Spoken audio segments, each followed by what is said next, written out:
ధైర్యము, వీర్యము, విజయస్థానముకి అధిపతి ఆయన. మనకు ధైర్య కుజుడు. సాహసాలు కావాలన్నా, విజయాలు కావాలన్నా, శక్తివంతమైన వ్యక్తిగా మనం తయారు కావాలన్నా కుజగ్రహమే. ఆ. అందుకే కుజుడు అంటేనే ఆర్మీ, ఆయుధం పట్టిన ప్రతి వృత్తి కుజుడిదే. ఉమ్. నైట్ తిరిగేటువంటి గుర్కాతో సహా, ఒక ఫ్యాక్టరీ ముందు ఒక గేట్ మ్యాన్తో సహా, అంటే కాపలా కాసేటువంటి, రక్షించేటువంటి, కాపాడేటువంటి వృత్తుల్లో ఉన్నటువంటి వాళ్ళందరూ కూడా కుజగ్రహ అనుగ్రహంతోనే కుజగ్రహ అనుగ్రహం. ఆ స్థాయికి వస్తారు. ఆ.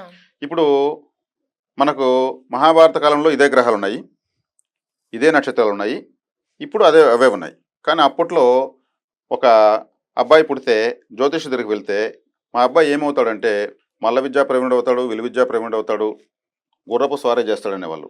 ఇప్పుడు అడిగితే మీ అబ్బాయి సాఫ్ట్వేర్ ఇంజనీర్ అవుతాడు, డాక్టర్ అవుతాడు, ఆర్మీలో ఒక సోల్జర్ అవుతాడు అంటున్నారు. ఉమ్. అంటే దేశకాలమాన పరిస్థితులు బట్టి సబ్జెక్ట్ మారిపోయింది. ఉమ్. ఇప్పుడు కుజగ్రహానికి అనుబంధంగా ఉన్నటువంటి వృత్తులు ఏమంటే